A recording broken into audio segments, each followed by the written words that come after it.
Hi buddies, welcome back to Mr. Lost Minute. இந்த வீடியோல நம்ம என்ன பார்க்க போறோம் பாத்தீங்கன்னா எங்க வீட்ல நான் ஃப்ரிட்ஜ் வாங்கிருக்கோம். இன்னைக்கு ஃப்ரிட்ஜ் தான் அன்பாக்ஸ் பண்ண போறோம். அந்த வீடியோ தான் நீங்க பார்க்க போறீங்க. buddies இந்த ஃப்ரிட்ஜ் நாங்க எங்க வாங்குனோம் பாத்தீங்கன்னா வெங்கலட்சுமி டிவி ஏஜென்சில வாங்கிருக்கோம். இந்த ஸ்டிக்கர் பிளேட்ஸ் ஒட்டிருக்காங்க கள்ளக்குறிச்சி. இதோட டீடைல்ஸ் வந்து பாப்போம் வாங்க. ஃப்ரிட்ஜ் அன்பாக்சிங் பண்றது கூட அதோட டீடைல்ஸ் தெரிஞ்சுக்கலாம் வாங்க. Model number HRB-2764 BS. Capacity வந்து 256 litre. Colour blush line silver.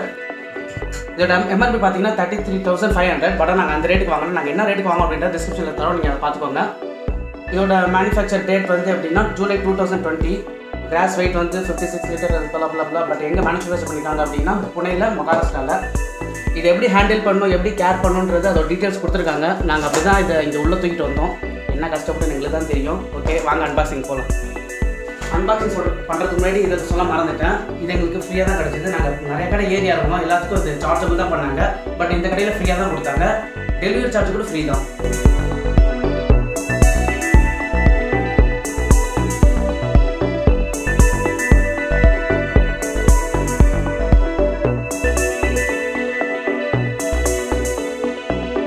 Almost பாக்ஸை பிரிச்சாச்சு.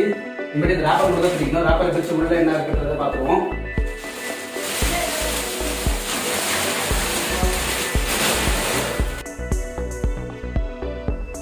ஃப்ரிட்ஜை வழியாக அன்பாக்ஸ் பண்ணி ஒரு இடத்துல ஃபிக்ஸ் பண்ணியாச்சு. இதை வந்து ஃபிக்ஸ் பண்ணுற ஒரு மட்டும் நான் சொல்கிறேன். வந்து நம்ம ஷாப்லேருந்து கொண்டு வந்து 2 ஹவர்ஸ் எந்த ஒரு ஆன்மே பண்ணாமல் அப்படியே வச்சுருக்கணும். அதுக்கப்புறம் 2 ஹவர்ஸ் அப்புறம் ஆன் பண்ணி 4 ஹவர்ஸ் அப்படியே எந்த ஒரு லோடுமே பண்ணாமல் அப்படியே வச்சுருக்கணும். 4 ஹவர்ஸ்க்கு அப்புறம் தான் ஏதாச்சும் உள்ளே வைக்கணும்னாலும் பண்ணணும், அதை லோட் பண்ணணும். இதுக்கப்புறம் நம்ம வெளியே இருக்கிற மெத்தட்ஸை பற்றி பார்க்கலாம். நேரம் இங்கே வந்துடுங்க. நம்ம ஃப்ரிட்ஜோட அவுட்டரை பற்றி பார்க்கலாம். ஃபஸ்ட்டு இங்கே ஒரு 4 ஸ்டிக் வச்சுருக்காங்க, அதை பற்றி பார்ப்போம். இங்கே வந்து ரெடியூஸ் பெண்டிங் தான் அப் டு 90% பெண்டிங்னா நம்ம மேக்ஸிமம் என்ன ஆகும், ரெஃபரன்ஸ் வந்து கீழே இருக்கும், ஃப்ரீசர் வந்து மேலே இருக்கும். அதனால் நம்ம என்ன பண்ணுவாங்க, பெண்ட் பண்ணி எடுப்பாங்க. பட் அது இதோட ஸ்பெஷாலிட்டி என்னன்னா ரெஃபரன்ஸ் மேலேயும் ஃப்ரீசர் கீழேயும் வச்சுருக்காங்க. இது மேபி நம்ம ஈஸியாக நின்றுட்டு அழகாக எடுக்கிற ஒரு கெப்பாசிட்டி சூப்பராக இருக்குது. ஸோ நெக்ஸ்ட் வந்து 18-1 கம்ஃபர்டபுள் 18-1 அப்படின்னா இதை நம்ம ரெஃபரன்ஸாக யூஸ் பண்ணிக்கலாம், இதை நம்ம ஃப்ரீசராக யூஸ் பண்ணிக்கலாம். ரெண்டுமே ரெஃபரன்ஸாக யூஸ் பண்ணிக்கலாம். இல்லை எனக்கு ஃப்ரீசர் வேணாம், நான் ஆஃப் பண்ணிக்கிறேன், இதை மட்டும் யூஸ் பண்ணிக்கிறேன்னா இதை நீங்கள் ஆஃப் பண்ணி பவரை சூப்பராக சேவ் பண்ணிக்கலாம். ஸோ அதோட மெத்தட் தான் இது. பட் இது மாதிரி நிறைய மாதிரி இது மாதிரி 18-1 அப்படின்னு சொல்லிட்டு நிறையா கம்ஃபர்டபுள் இருக்குது. நம்ம அதை இன்னும் டீட்டெயிலாக பார்க்கலாம். இது வந்து 5 ஸ்டார் பர்ஃபார்மன்ஸ், அதாவது ட்வின்ஸ் எனர்ஜி மோட். எனர்ஜி வந்து நம்ம சேவ் பண்ணால் தான் நம்ம ஒன்று சொன்னது தான். இது நம்ம எனர்ஜி வந்து சேவ் பண்ணி பவர் சேவ் பண்ணி இதை ஆஃப் பண்ணிட்டு இதை மட்டும் ஆன் பண்ணிக்கலாம். நமக்கு ஃப்ரீஸரோட பொருள் தேவையில்லை, ஃப்ரீசரில் நமக்கு என்ன வைக்க தேவைன்னா இதை மட்டும் ஆஃப் பண்ணிட்டு இதை மட்டும் சிம்பிளாக ஆன் பண்ணிக்கலாம். இல்லை எனக்கு கொஞ்சம் ஃப்ரீசரோட பொருள் தேவை இதை ஆஃப் பண்ணிட்டு இதை ஆன் பண்ணிக்கலாம். ஸோ அதை தான் இங்கே மென்ஷன் பண்ணியிருக்காங்க. இன்னொன்று தென் வந்து 10 years warranty for compressor and motor. ஏன்னா ஒரு முக்கியமாக ஒரு ஃப்ரிட்ஜுக்கு தேவையானது கம்ப்ரஸர் அண்ட் மோட்டர் மட்டும் தான். ஸோ அதுக்கு நம்ம 10 year வாரண்டி கொடுத்துருக்காங்க. ஸோ நம்ம அது ஏதாச்சும் சம்திங் ஏதோ ப்ராப்ளம்னா நம்ம அதை ஹையர் பண்ணி மாற்றிக்கலாம்னு ஒரு இது கொடுத்துருக்காங்கன்னு நினைக்கிறேன். ஸோ அதுதான் நம்ம பில் இருக்குது, நம்ம அப்புறமா மாற்றிக்கலாம், பிரச்சனை. நம்ம இப்போ உள்ளே பார்த்தோம். ஃப்ரிட்ஜோட அவுட்டர் லுக் பார்த்துட்டோம். இன்னும் லுக் வந்து என்னென்ன கொடுத்துருக்காங்க அப்படின்னு சொல்லிட்டு பார்ப்போம் வாங்க. இங்கே வந்து பார்த்தீங்கன்னா இது வந்து கேபினெட் ஷெல்ஃப் அப்படின்னு சொல்லுவாங்க. நமக்கு 3 ஷெல்ஃப் கொடுத்துருக்காங்க. 3 ஷெல்ஃபில் வந்து செல்ஃபோட அலைன்மெண்ட் கூட நம்மளால் மாற்றிக்க முடியும். இங்கே வந்து ஒரு ரேக் கொடுத்துருக்காங்க. அசாஃப்ராக வந்து நம்ம எதுவுமே பிரித்தா மேபி நம்ம மாற்றி வைக்கலாம். அவங்களுக்கு ஆல்மோஸ்ட் தெரியும், ஃப்ரிட்ஜ் யூஸ் பண்ண எல்லாத்துக்குமே தெரியும். அவங்க எக்ஸ்ட்ரா செல்ஃப் கொடுத்துருக்காங்க. நம்ம வந்து இந்த டிஃபரெண்ட் கிளாஸை வந்து மாற்றி வச்சுக்கலாம். ஸோ கீழே வந்து பார்த்தீங்கன்னா ஃப்ரூட் பாக்ஸ் அப்படின்னு சொல்லுவாங்க, ஃப்ரூட்டு இல்லை வெஜிடபிள்ஸ் இதெல்லாம் ஸ்டோர் பண்ணிக்கலாம். அப்புறம் சைடில் பார்த்தீங்கன்னா இந்த நார்மல் ஷெல்ஃபு, ஒரு பிக் ஷெல்ஃபு, அப்புறம் வந்து ஒரு ஸ்மால் ஷெல்ஃப் ஒன்று கொடுத்துருக்காங்க, மினி ஷெல்ஃப். இது வந்து வந்து எலுமிச்சு போனால் பார்த்தீங்கன்னா அதை போட்டுக்கலாம். அப்புறம் ஒரு யூட்டிலிட்டி பாக்ஸ் கொடுத்துருக்காங்க. யூட்டிலிட்டி பாக்ஸ் அப்படின்னு பார்த்தீங்கன்னா நம்ம முட்டை ஸ்டோர் பண்ணிக்கலாம். ஸோ அந்த இப்போ வந்து பார்த்தீங்க அப்படின்னா அது வந்து ஃப்ரீசர் பாக்ஸ் எனக்கு தெரியும் ஜென்ரலாக இருக்கிற திங்ஸ் தான் வந்து அங்கே இருக்கும். இங்கே வந்து அப்படின்னு பார்த்தீங்கன்னா வந்து மேலே வந்து க்ளோசிங் கிளாஸ் ஒன்று கொடுத்துருக்காங்க, ஒரு ட்ராயர் கொடுத்துருக்காங்க. இந்த ட்ராயர் வந்து கறி எல்லாம் வாங்கிட்டு தான் உள்ளே வச்சுக்கலாம். ஸோ அதுக்கான ஸ்டோரேஜ் ஸ்பேஸ் தான் அது. இங்கே இருக்க இந்த கண்ட்ரோல்ஸ் பற்றி நான் இப்போ உங்கள்கிட்ட சொல்லணும். கண்ட்ரோல்ஸ் கொஞ்சம் க்ளோஸ்அப்பில் கண்டிப்பாக ரொம்ப நல்லாயிருக்கும். இப்போ வந்து பார்த்தீங்கன்னா இதில் வந்து உங்களுக்கு இன்னுமே கிட்ட கொண்டு வாங்க கேமராமேன். இது வந்து பார்த்தீங்கன்னா இங்கே ஆர்எஃப்னு சொல்லிட்டு இதான் மெயின் சுவிட்ச். இது வந்து எனர்ஜி சேவிங் சுவிட்ச். இது வந்து கன்வெர்ட்டபுளாக மாறிடுச்சு. ஃப்ரிட்ஜ் வந்து கீழே இருக்க ஃப்ரீசரை வந்து நம்ம வந்து ரெஃப்ரிஜரேட்டராக யூஸ் பண்ணுறோம் அப்படின்னா வந்து இந்த லைட் பிளிங்க் ஆகும். எனர்ஜி சேவிங் மூலம் இருந்தால் இந்த லைட் வந்து கான்ஸ்டன்ட்டாக எரிஞ்சிட்ருக்கும், பிளிங்க் ஆகுது, கான்ஸ்டன்ட்டாக எரிஞ்சிட்ருக்கும். இப்போ வந்து பார்த்தீங்கன்னா மேலே இருக்க கேபின் வந்து பார்த்தீங்கன்னா 3 டிகிரி செல்சியஸ் இருக்குது ரெஃப்ரிஜரேட்டர் மேலே. கீழே இருக்கிறது ஃப்ரீசர். ஸோ கீழே இருக்கிறதுனா அதோட டெம்பரேச்சர் நமக்கு தெரியும் -15 டிகிரி செல்சியஸில் கீழே மெயின்டைன் ஆகிட்டு இருக்கு. ஸோ இதான் நம்ம வந்து கீழே இருக்க ஃப்ரீசர் வந்து ரெஃப்ரிஜரேட்டராக கன்வெர்ட் பண்ணுறோம் அப்படின்னா இந்த இடத்துல வந்து இந்த லைட் எரிஞ்சிட்டே இருக்கும் ரெஃப்ரிஜரேட்டரில். இந்த சிம்பிள் வந்து எரிஞ்சிட்டே கன்வெர்ட்டபுள்னு சொல்லிட்டு இண்டிகேட் பண்ணும். கீழே இருக்க ஃப்ரீசர் வந்து ரெஃப்ரிஜரேட்டாக ஒர்க் ஆகிட்டு இருக்குது அப்படின்னு சொல்லிட்டு நமக்கு வந்து இண்டிகேட் பண்ணுவோம் அந்த லைட்டு. இப்போ பார்த்தீங்கன்னா இந்த மேனுவல் வந்து கொடுத்துருக்காங்க. இந்த மேனுவலில் இருக்கிறத பார்த்து நானே வந்து ஃப்ரிட்ஜை ஆப்ரேட் பண்ணுறேன். ஆக்சுவலி நான் எங்களுக்கு இன்ஸ்டாலேஷன் பண்ண யாருமே வரல. கால் பண்ணோம், எங்களுக்கு சரியான ரெஸ்பான்ஸ்னு சொல்கிறதுனா நாங்களும் சரியாக கேர் பண்ணிக்கலாம். அவங்க மேலேயும் தப்பு சொல்லக்கூடாது. நாங்கள் கரெக்டாக கால் பண்ணி ஃபாலோ பண்ணி தான் வந்து பண்ண நினைக்கிறேன். ஸோ இது வந்து சொன்ன மாதிரி முன்னாடி வீடியோவில் சொன்ன மாதிரி வந்து ஃப்ரிட்ஜ் வந்து நீங்கள் வைக்கிறீங்க அப்படின்னா வச்ச உடனே பார்த்தீங்கன்னா கடையிலேருந்து கொண்டு வந்துடும். கடையிலேருந்து கொண்டு வந்து வச்ச உடனே ஆன் பண்ணக்கூடாது. 2 மணி நேரம் ஃப்ரீஜர் வந்து ஸ்டேபிளாக ஒரே இடத்துல இருக்கணும், ஆடாமல் இருக்கணும். அதுக்கப்புறம் தான் ஆன் பண்ணக்கூடாது. மெயினாக வந்து அன்பிளக் ஆகி சும்மா தான் இருக்கும் ஃப்ரிட்ஜ் ஒரே இடத்துல. அப்புறமேட்டு வந்து ஃப்ரிட்ஜை நீங்கள் 2 மணி நேரம் கழிச்சு ஆன் பண்ணிங்கன்னா 4 மணி நேரத்துக்கு உள்ளே எதுவுமே லோட் பண்ணாமல் வெறும் எம்டியாக மட்டும் தான் ஃப்ரிட்ஜ் இருக்கணும். எம்டியாக தான் ரன் ஆகிட்டு இருக்கும் ஃப்ரிட்ஜ். அப்போது ஆனில் இருக்கணும் 4 மணி நேரம். அதுக்கப்புறமேட்டு தான் நீங்கள் வந்து லோட் பண்ணணும். ஸோ சில சம்மர் மான்சூன் விண்டர்னு சொல்லிட்டு அந்த சீசனுக்கு ஏற்ற மாதிரி டெம்பரேச்சர் நம்ம அட்ஜஸ்ட் பண்ணணும். அதுக்கான கைட்லைன்ஸ் இதுலேயும் கொடுத்துருக்காங்க, உள்ள ஸ்டிக்கரையும் கொடுத்துருக்காங்க. உள்ள பார்ப்போம்.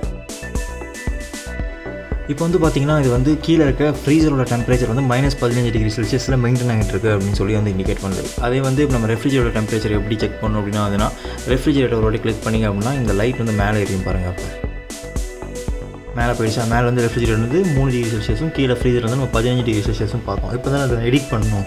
இந்த 3 வந்து நான் இன்க்ரீஸ் பண்ணணும். அக்கார்டிங் டு இங்கே ஒரு கைட்லைன்ஸ் கொடுத்துருப்பாங்க. இந்த ஃப்ரீசர் கம்பார்ட்மெண்ட்டுக்கு ஃப்ரிட்ஜ் கம்பார்ட்மெண்ட்டுக்கு இருக்குது பாருங்கள், சம்மர் மான்சூன் சொல்லிட்டு அதுக்கேற்ற மாதிரி நம்ம வந்து எடிட் பண்ணிக்கணும். 15 17 ஸோ அதெல்லாம் கொடுத்துருக்காங்க. அதுக்கேற்ற மாதிரி வந்து நம்ம இது வந்து எடிட் பண்ணிக்கலாம் அதில்.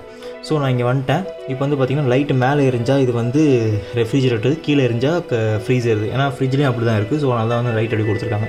இப்போ வந்து நான் பார்த்திங்கன்னா ரெஃப்ரிஜரேட்டர் வந்து நான் வந்து எடிட் பண்ண போகிறேன் அப்படின்னா வந்து ரெஃப்ரிஜரேட்டர் அப்புறம் அழுத்துறேன். லைட் ஆஃப் ஆகிடுச்சு. இதை நான் வந்து இன்னொரு வாட்டி அழுத்துறேன் அப்படின்னா வந்து அது எடிட் மோடுக்கு போயிடும். இப்போ நான் இதை அடுத்து இங்கே இன்க்ரீஸ் ஆகும். 4 5 6 7 8 ஆஃப். நான் வந்து ரெஃப்ரிஜரேட்டர் யூஸ் பண்ணலப்பா, எந்த ஒரு திங்குமே உள்ளே இல்லை, ஃப்ரீசரில் மட்டும் தான் கொஞ்சம் திங்ஸ் நான் வச்சுருக்கேன் அப்படின்னா ஃப்ரீசரை மட்டும் நம்ம ஆனில் வச்சுட்டு இதை ஆஃப் பண்ணிக்கலாம். அதே தான் சேம் வந்து ஃப்ரீசருக்கும் பண்ணலாம். ஃப்ரீசருமே நம்ம வந்து ஆஃப் பண்ணிவிட்டு ரெஃப்ரிஜரேட்டர் ஆனில் வச்சுக்கலாம். சரி, இது ஆஃபில் இருக்கிறது வந்து நான் மாற்றுறேன். வந்து இது சூப்பர் கூலிங் அப்படின்னு சொல்லிட்டு இது இருக்குது. கொஞ்சம் கூலிங் வந்து கொஞ்சம் எஃபிஷியண்ட்டாக இருக்கும், கொஞ்சம் ஹையாகவே இருக்கும் அப்படின்ற மாதிரி தான் இதுக்கு மீன் பண்ணுறாங்க. ஸோ மறுபடியும் நம்ம வந்து மாற்றிக்குவோம். அதை நம்ம என்ன டெம்பரேச்சரில் பார்த்தோம், 3ல் பார்த்தோமா? சரி, ஓகே, 3ல் வச்சுக்குவோம். நான் வந்து ரெஃப்ரிஜரேட்டர் 3ல் வச்சுட்டேன். இப்போ நம்ம அகைன் ஃப்ரீசர் கிளிக் பண்ணால் இந்த பிளிங்காக வந்து ஆஃப் ஆகிடும். So freezer temperature 15. இதுவுமே நான் இப்போ அழுத்துறேன் அப்படின்னா 15 16 17 21 வரைக்கும் போகும். -21 டிகிரி செல்சியஸ் வரைக்கும் இது வந்து நம்மளால் மாற்ற முடியும். அதுக்கப்புறம் வந்து சூப்பர் ஃப்ரீசிங். இது வந்து பார்த்திங்கன்னா கீழே ஐஸ் க்யூப் பாக்ஸில் வந்து தண்ணி ஊற்றி வச்சோம் அப்படின்னா வித்தின் 1 ஹவருக்குள்ளே வந்து அது ஃபுல்லுமே வந்து க்யூபாக மாறிடும். அப்படி தான் எங்களோட இதில் போட்டிருக்காங்க, எங்களோட புக்லெட்டில் போட்டிருக்காங்க. ஸோ வந்து இதுவுமே வந்து நம்ம ஆஃப் பண்ணிக்கலாம். நான் சொன்ன மாதிரி ஃப்ரீசரும் ஆஃப் பண்ணிக்கலாம். எனக்கு ஃப்ரீசரில் எந்த திங்கு மேலே ரெஃப்ரிஜரேட்டர் மட்டும் தான் திங்கு இருக்குது அப்படின்னா அந்த மாதிரி அதுக்கு எதுவுமே ஆஃப் பண்ணிக்கலாம். பட் இது இருக்கட்டும், இது வந்து நம்ம -15 டிகிரியில் பார்த்தோம், அதே மாதிரி வச்சுக்கணும்.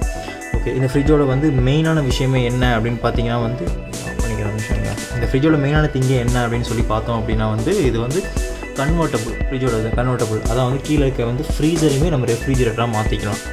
வெறும் மேலே இருக்க ஸ்பேஸ் மட்டும் பத்தாது, கீழேயுமே அந்த ரெஃப்ரிஜரேட்டராக மாற்றினா மாற்றிக்கலாம். அதுக்கு வந்து என்ன பண்ணால் இங்கே ஆர்எஃப்னு போட்டிருக்கா, இது ஒரு 3 செகண்ட் ஹோல்ட் பண்ணோம் அப்படின்னு பார்த்தீங்கன்னா வந்து இது ரெஃப்ரிஜரேட்டர் மோடாக மாறிடுச்சு.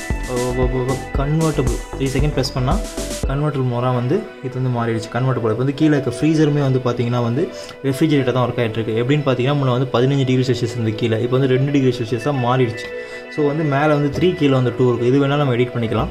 ஸோ அவ்வளோதான், இப்படி வந்து நம்ம மாற்றிக்கலாம். இப்போ வந்து இந்த சிம்பிள், இந்த லைட் எரிஞ்சாலே வந்து இது வந்து கன்வெர்ட்டபுள் மோடாக இருக்குது அப்படின்னு சொல்லி தான் நம்ம வந்து எடுத்துக்கணும். கீழேயுமே வந்து ரெஃப்ரிஜரேட்டர் தான். கீழே வந்து நீங்கள் ஐஸ் வச்சுட்டு உருகுதுன்னு யோசிக்கக்கூடாது. ஏன்னா வந்து நம்ம வந்து கன்வெர்ட்டபுள் மோடாக மாற்றி வச்சுருக்கனால இது வந்து ரெஃப்ரிஜரேட்டராக கீழே மெயின்டைன் ஆகிட்டு இருக்கும். ஸோ இதை மறுபடியும் ஆஃப் பண்ணணும் அப்படின்னு நினைக்கிறோம் அப்படின்னா இதை வந்து மறுபடியும் 3 செகண்ட் ப்ரெஸ் பண்ணோம் அப்படின்னா வந்து ஆஃப் ஆகிடும். கீழே பார்த்தீங்கன்னா கீழே இந்த லைட் வந்து கீழே பிளிங்க் ஆகி -15 வந்துருச்சு. முன்னாடி இந்த லைட் எரியும் போது வந்து 2 டிகிரி செல்சியஸாக இருந்தது. இப்போ வந்து 15 டிகிரி செல்சியஸாக அது வந்து இருக்குது. இதான் ப்ளா முடிஞ்சு இந்த ஃப்ரிட்ஜை பற்றி அவ்வளோதானே. கடையை போடுங்க. எதுக்கு நம்ம இதை ஆன் பண்ணிட்டு நம்ம பண்ணும்போது ஆனில் இல்லை, ஆனால் நம்ம ஆஃப் பண்ணிட்டு அமைதியாக போயிடணும். இதை மட்டும் அழுத்தி பிடிச்சிங்கன்னு வச்சுக்கோங்களேன், ரெஃப்ரிஜரேட்டர் வந்துருச்சு. வாங்க வீட்டுக்கு போகலாம். அவ்வளோதான், இதை பற்றியான இது முடிஞ்சிச்சு. அடுத்து ஸ்டேட்யூனாக இருக்கேன். நாங்கள் இன்னொன்று வீட்டுக்கு ஒரு அப்ளைன்ஸ் வாங்கியிருக்கோம். அந்த பேர் வந்து பிரீத்தியா, என்னடாது பிரீத்தி ஜோடியாக் மிக்ஸி 2.1 இல்லை, பிரீத்தி ஜோடியாக் தான். அது வந்து இப்போ அப்புறமேட்டு பார்ப்போம்.